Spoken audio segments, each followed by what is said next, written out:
사립유치원 비리화 개혁은 지금까지 와 있는 상태를 말씀드리면 일단 정부가 시행령을 개정해서 에듀파인이라고 모든 사립 초중고까지도 다 쓰고 있는 회계 시스템을 도입을 하기로 됐어요. 시행령을 이제 그 국가가 만든다고 했는데 규제개혁위원회라고 맨 마지막 통과하는 게 며칠 전에 됐고요. 그래서 에듀파인은 3월 1일부터 쓰는데 전체 사립유치원은 아니고 200명 이상 쓰고 내년에 전체 사립유치원으로 도입을 하기로 됐습니다. 그거는 이제 기정사실이 됐고요. 그렇게 된다면 이제 이번에 유치원 비리 갑자기 유치원 비리니까 너무 어색하네요. 제가 도중에라도 해주시지 다 끝나가지고 이렇게 되니까 서로 어색한데 어쨌든 그래도 네 아니요 선생님 말씀도 일리가 있어서 제가 하는 겁니다. 그러니까 제목이 저거로 됐는데 저거 보시고 온 분들한테 제가 딴 얘기만 했으니까요. 근데 사립유치원 비리 진짜 어색하다. 사립유치원 비리가 사람들한테 많이 공감 얻고 공분을 얻은 이유는 유치원 교비 회계라는 것을 가지고 뭐 성인용품 사고, 루이비통 사고, 벤츠 사고 요게 나와서 사람들이 아니 이 정도까지 회의하나 물러나나? 유치원에서 돈 벌어 간 걸로 그렇게 많이 산 건 욕 안 하지만 유치원 회계장부라는 게 있으면 유치원에서 쓴 것만 넣어야 되잖아요. 근데 거기에 사적으로 쓴 영수증들을 막 첩부했다는 거예요. 그리고 거기에는 부모부담금도 있고 아시겠지만 연 2조 가량의 국가재정 들어가고 있습니다. 40개 유치원에요. 그렇기 때문에 이번에 이 사태가 이제 국민적인 공분도 사고 이렇게 뭐 유치원 개혁 이런 키워드가 됐는데 그래서 에듀파인을 도입하면 어디까지 개혁이 되는 거냐면요. 그러니까 에듀파인을 도입하지 말라고 최근까지도 사립유치원 원장들이 이제 국회에서라던가 국회에서 홍문정 의원이 1000명 모아가지고 토론회 또 했잖아요. 이거 사유재산을 침해하는 거다 이렇게 하고 또 작년 12월 말에는 한 3000명 정도 광화문 광장에서 또 유치원 집단 폐원하겠다. 아직까지 집단 폐원 카드를 만지작거리고 있어요. 포기는 안 하고 있는데 에듀파인 도입이 기정사실이 된 것은 어마어마한 차이다. 에듀파인이 뭐냐면요. 제가 회계장부를 쓸 때 예전에는 그냥 장부를 어떻게 작성하라는 기준이 아예 없어서 수기장부하고 손에 쓰고 영수증만 모아놓고 요 정도로 했고요. 그거도 안 하면 되잖아요. 그게 아니라 언제 누가 이제 불시에 불시는 아니지. 감사 가기 전에 원장한테 알려주기는 하는데요. 어쨌든 5년 전부터 국가재정이 사립유치원에 가면서 감사를 받을 수도 있다 이렇게 된 거예요.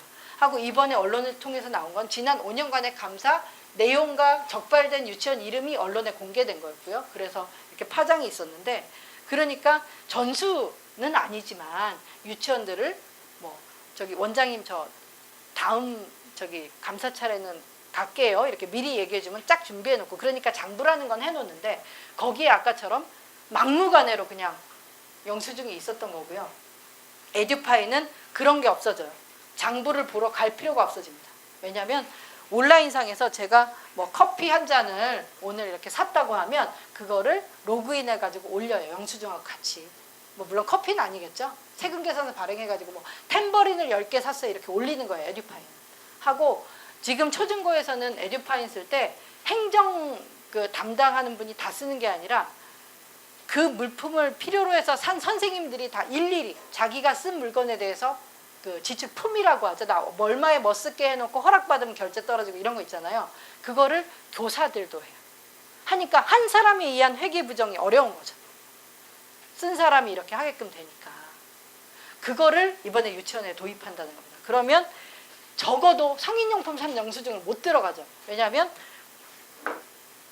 그냥 교육부 직원이 자기 책상에 앉아서 교육청 책상 자기 컴퓨터로 이렇게 해서 어느 유치원은 뭘 샀나 이렇게 그때그때 볼 수 있어요. 이것도 그걸 시간 들여서 얼마나 열심히 볼지 모르겠지만 그러면 문제가 되는 거예요.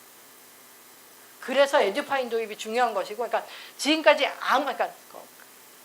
판도라 상자 같은 건데 아무도 들여다보지 못했던 유치원 회계를 이제 공개하게 되었다. 그래서 지금 저렇게 열심히 막으려고 그들도 집단행동을 하고 있는 겁니다. 근데 그러면 에듀파인 하면 이제 유치원 개혁 다 됐고 그러니까 특히 금전적인 비리에 대해서는 해결 다 됐네라고 안심할 수 없는 것이 걸린 것들을 들여보세요. 자녀 연기 학원 학원비, 자녀 입시 학원비, 벤치 리스 이런 게 나왔죠. 즉 유치원을 운영하는 데는 전혀 안 쓸 것 같은 물건들만 걸린 거예요. 그죠? 사람들도 야 애들은 왜 유치원에서 그게 성인용품 중에서도 콘돔이었는데 홍대에 있는 무슨 콘돔 판매로 유명한 콘돔만 전문으로 파는 어떤 가게가 있고 거기 영수증이 있던 거였어요. 그럴 정도로 하고 술 사는 것도 웃기지도 않아요. 그러니까 자기들 아이들 식재료 살 때요. 식재료 납품상에 아이들 음식만 팝니까? 어디 다 팔겠죠. 그러면 어른이 먹을 거, 그러니까 가족이 먹을 거, 뭐 한우 이런 거, 뭐 막걸리 한 잔 이런 게 막 껴있어요. 그러니까 아주 이거는 큰 비위는 아니지만 유치원 운영을 그러니까 구멍가게보다도 못하게 그냥 너무 문란하게 그냥 자기 쌈짓돈으로 다 쓴 거예요. 거기에는 부모들이 그렇게 하라고 한 건 아닌데 그러면 그게 아니라 자기가 이익을 가져가 뭐 원장 월급 1,000만 원, 뭐 친인척들 뭐 총무부장 뭐 연구실장 이렇게 자기 아들 손자 며느리 취업시켜놓고 700, 800 다 가져가거든요. 그거 가져가서 사면 누가 뭐라 그래요. 회계장부에 있을 필요도 없는데 그게 아니라 그건 그것대로 가져가고 그것도 못해서 이제 유치원 교부에게서 쓴 건데 생각해보세요. 그러면 에듀파이네 또는 예전에 회계장부에 50인치 TV가 있어요. 이런 것들은 지금까지 감사해서 잘 안 밝혀졌어요. 50인치 TV가 원장 안방에 걸려 있는지 유치원에 걸려 있는지 교육청 직원들이 가서 실물 감사를 하고 그렇게 잘할까요? 아니요. 원장 많은 제보한 유치원 그 교사들이 있는데 정말 자기 그 생계 끊길까 봐 언론에 이렇게 안 나오신 분들도 많거든요. 진짜 교육청 직원이 오면 원장방에 쏙 들어가서 한 2-3시간 회계장부만 보고 커피만 마시고 실물 감사 안 하고 나온다고 얘기 많이 들었어요. 그러니까 회계상에만 잘못된 것만 보는 게 아니고 이런 영수증은 안 돼요. 아이 5만 원 이상은 간이 영수증 안 되는데 700만 원짜리 간이 영수증 이런 거 붙이시면 안 돼. 이렇게 되는 거예요. 돈 가져갈 때 진짜 하도 못해서 영수증에 그냥 700만 원 쓰고 이렇게 해가지고 그냥 원장이 그런 데들도 있어요. 형편이 없는데 그래서 이후에 필요한 거는 고강도 감사다. 그죠? 공기청정기, 정수기 이런 거 샀다면 이게 어디 유치원에 그 물건 있나 보는 감사도 필요한 거잖아요. 그런 거고 또 하나 이번에 그 유치원 비례하면서 이렇게 그 수법 중에 하나가 뭐 가족 경영 이렇게 나오는데 가족들을 막 취업시키는 이 문제도 있지만 그게 아니라 시중에서 1,000원이면 살 템버리는 2,000원에 산단 말이에요. 근데 그 납품업체는 우리 며느리가 그런 식의 많이 나왔습니다.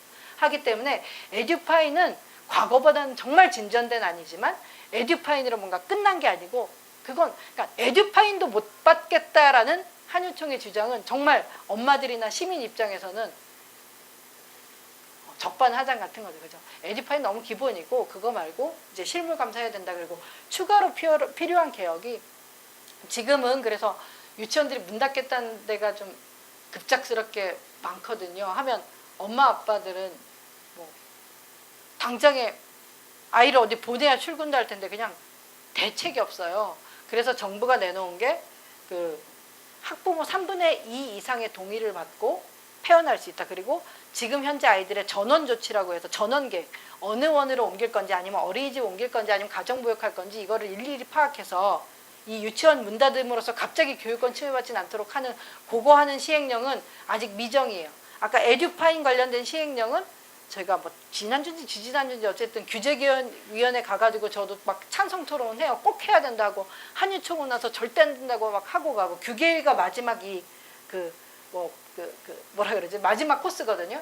근데 요 방금 말씀드린 거는 제가 다음 주 금요일에 또 규계위 가서 저도 막 해야 된다고 이렇게 그 엄마 입장에서 얘기를 하고 와야 되는데 그걸로 또 약해요.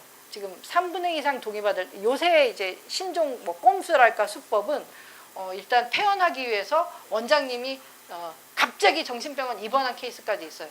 그러면 그 남편분이 이사장인데 그렇다고 하면 원장님이 저기 퇴원하시기 전까지 못 여는 거 아니겠느냐 어떻게 하겠느냐 뭐 이렇게 나오는 케이스도 있어요. 뭐 그럼 당연히 이제 그 그러니까 월급제에 원장을 고용해서라도 운영을 해야 되는 건데 그런 거에 대해서 또 이제 그 교육지원청 그러니까 교육 공무원들이 엄마들 마음에 서서 이렇게 잘 싸워주지 않으니까 미치고 환장하죠.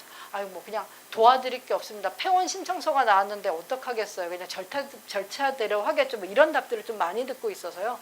뭐 이런 부분들은 뭐 공직사회 문제야 뭐 법적으로 그래서 뭐 어떻게 하겠어요. 그냥 계속 교육감한테 전달하고 그런 얘기를 소통할 교육감을 뽑는 것도 중요하지만 교육감에게 지금 교육지원청에서는 이렇게 벌어지니까 살펴봐 달라고 뭐 계속 얘기하는 이런 게 있겠죠. 뭐 말씀하시려고 하셨나요? 아닌가요? 손을 이렇게 하시기를. 그래서 그런 부분이 있고요. 또 하나 이제 그래서 저희가 폐원 조치에 대해서 정치하는 엄마들이 제시한 대안은 학부모 동의를 하니까 지금 또 어떤 사례가 있냐면 엄마들한테 전화해가지고 연락을 해서 저희가 이제 유치원을 더 이상 안 하고 뭐 놀이학교, 영어 유치원 이런 것들이 있습니다. 그러니까 여기는 학원인 거예요. 그러니까 그 기관의 본질은 이제 사설 학원이 되는 건데 유치원하고 똑같은 걸 제공해 주겠다 또는 더 잘해 주겠다 보통 이럽니다. 그러면서 그 대신 돈은 안 올릴게요. 학부모 부담금 원래 국가에서 한 아이당 22만 원이 나오고 맞벌이 자녀는 종일반 29만 원이 나오거든요. 그러니까 우리가 그러니까 사설 학원이 되는 순간 한 아이당 22만 원, 월 22만 원의 수입이 줄지만 그래도 부모님 부담금을 안 올려요라고 그러니까 믿고 사인해 주세요라고 학부모 동의서를 받아요. 근데 그래서 잘 해주면 좋겠지만 이후에 뭐 원어민이다 뭐다 해서 슬금슬금 돈 올리는 건 그분들의 그러니까 그전에도 잘해왔던 것이고 더 무서운 건 사설학원이 된 순간 폐원할 때 아무 법적 절차를 안 밟아도 폐원할 수 있겠죠. 내 학원인데 내일 문 닫아요. 식당 하다가 문 닫을 때 주민 동의 안 받잖아요. 똑같이 돼버려요. 하니까 지금 그것 때문에 학부모들이 뭐 당장 국가에서 국공립 지어주는 것도 아니고 올리며 겨자 먹기로 사인했다가 그런 식으로 또 지역의 유아교육 기관이 없어지는 것이죠. 그런 문제도 있고 지금 그 폐원 관련해서는 저희는 뭐 동의받는 거는 그냥 안 해도 좋으니까 폐원 절차에 종합감사를 넣고 그 전에 부당하게 그러니까 그 전에 뭐 부당하게 집행한 거 있으면 보전조치 환수조치를 다 하고 그러니까 먹튀 폐원은 안 된다는 거죠. 갈 때 가더라도 감사 쫙 받고 뱉어낼 거 뱉어내고 가라. 그렇게 하면 함부로 폐원한다고 폐원 카드를 못 만질 것이다 라고 저희는 또 보고 있고요. 또 하나 거의 마지막입니다. 거의 마지막인데 저희가 이 문제를 처음 시작한 게 아무도 모를 때 한 게 아니고요. 첫 시작도 박근혜 정권 말기에 2017년 2월쯤에 국무조정실의 부패척결 추진단에서 전국의 대형 어린이집 유치원을 100군데 뽑아가지고 감사를 쭉 했고 그 결과를 발표했어요. 거기 이미 막 이렇게 문란하게 쓰는 내용이 있는데 어느 유치원이 그렇게 잘못했다는 게 다 가려지고 나온 거예요. 보도자료가. 땡땡땡 유치원 세모 어린이집 있잖아요. 그래서 야 이거는 시민의 알 권리를 너무 침해하고 특히나 그 유치원에 우리 아이가 갈 수도 있는데 그러면 감사에 걸리면 그 돈만 토해내고 운영 그대로 하고 엄마는 모르고 계속 원장님 존경합니다 이렇게 해야 되는 거냐 해서 정보공개 청구를 했던 거죠. 그 국무조정실 감사 결과에 대해서 유치원 어린이집 적발기관 이름을 알자 정보공개 청구를 했죠. 그러니까 전국 15개 교육지원청하고 뭐 17개 지자체가 어린이집은 지자체가 하거든요. 그거를 다 요청했는데 정보공개 청구했는데 뭐 개인정보 공공기관의 개인정보 보호에 관한 법률 위반이라서 못 준다고 했던 거고요. 그래서 저희는 행정소송까지 했던 것이고 근데 이제 저희가 소송 중에 MBC에 제보를 했고 MBC 기자가 이제 교육위원회에 여러 위원실에 협조 요청을 하다가 누구 위원님? 갑자기 박용진 위원님께서 그럼 우리가 해보겠다라고 해서 국정감사 때 정보공개 청구 그러니까 자료 요청 하거든요. 교육부에. 그래가지고 감사적발 기관 이름 달라고 해서 박용진 위원실이 확보를 했고 그걸 MBC에서 단독으로 터뜨렸고 근데 감사적발 기관이 18개도 아니고 180개도 아니고 1800개가 나와버린 거고 그것도 감사를 많이 한다면 경기도 같은 경우에는 경기도 교육청만 진짜 진실되게 감사했어요. 솔직히 말하면 나머지 16개는 감사를 하긴 하는데 설렁설렁했고 징계 주의 조치 이런 것도 너무 얕게 주고 했어요. 근데 경기도가 야심차게 경기도 교육청이 감사를 했는데 3년 동안 한 10%에서 관내 유치원이 뭐 1000몇 개라던가 막 10%를 한 거예요. 열심히 했는데도. 그러니까 전수조사 방식은 그 4000개를 공무원들이 뭐 계속 들여다보고 못해서 에듀파이는 그런 의미가 있는 것 같아요. 그러니까 너무 시간과 인력과 이게 많이 드는 전수조사는 좀 넘어가고 이제는 약간 좀 더 세련된 감사 기법으로 하는 거 있죠. 아까 같이 뭐 유령회사 만들어서 하는 건 없는지라던가 장부상에 안 드러나는 거를 보는 쪽으로 좀 집중하는 건 너무 좋은데 잠깐만 2017년 2월에 그러니까 박근혜 정권 말기에 국무조정실이 유치원 비리를 다 이렇게 감사하고 그러면 개선 방안이라고 자기들이 만들잖아요. 뭐 적발에 따로 안 끝나잖아요. 경찰이 아니니까. 그래서 해결하기 위해서는 에듀파인 도입한다. 그들이 한 말이에요. 엄마들이 에듀파인 도입해라 한 게 아니라 국무조정실에서 그 개선 방안에 에듀파인 도입. 그 다음에 처음 학교를 하고 있어요. 이거는 근데 좀 이거 말하면 또 길이 같거든. 처음 학교로 도입한다는 게 있어요. 이거는 사립에서 아이들 골라서 뽑거든요.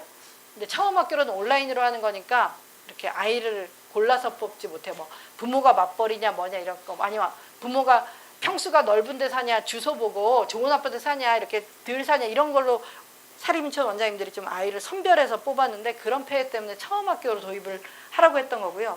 또 하나가 나이스가 있어요. 나이스는 인사관리 시스템입니다. 이것까지 도입하면 사립유치원 교직원들, 뭐 다른 도시에 사는 사촌 언니를 조리사로 해가지고 월급도 막 주고 그런 것도 있거든요. 근데 에듀파인 하더라도 인사관리 시스템에 대해서는 또, 그러니까 저는 정부가 사립유치원에서 갑자기 막 들어오면 더 난리 날 것 같으니까 그 인사관리 부분에서 숨통을 트여줬다고 개인적으로 생각했어요. 고액급여 받아가라 하고 가족끼리 많이 취업시켜서 해라. 그래서 다음 단계는 나이스라고 생각하고 있습니다. 하고 개혁의 부분은 이제 이거는 지금 현 정부가 그 처음엔 제가 교육부를 좀 못 믿었거든요. 근데 이제 벌써 3, 4개월이 됐는데 교육부 의지는 있다고 느끼고 있어요. 지금 확신을 느끼고 있어요. 하지만 지금 시도교육청이 아까처럼 이제 다 그 교육자치로 인해서 돌아가기 때문에 그 약간 그 전달 체계가 단절된 거에 대해서 좀 걱정스러운 상황이고요. 근데 교육부 의지에도 불구하고 어쨌든 유치원 3법은 국회에서 막힌 거 아니겠습니까? 자유한국당이 반대해서요. 국회는 국회니까요. 근데 그 패스트 트랙에 올라갔다는 그 법이 있어요. 패스트 트랙 들어오셨어요. 유치원 3법이 결국 자유한국당이 반대해서 통과를 못 하는데, 이제 바른미래당하고 민주당이 같이 이제 신속 처리 안건으로 지정을 했기 때문에 이거는 그냥 자유한국당이 우리는 그 법 이제 더 이상 안 해라고 해도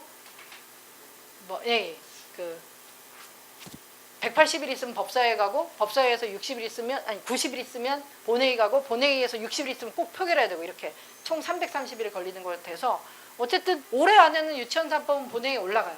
그리고 저는 본회의에서는 투표하면 가부 이렇게 빨간불 파란불 나오잖아요.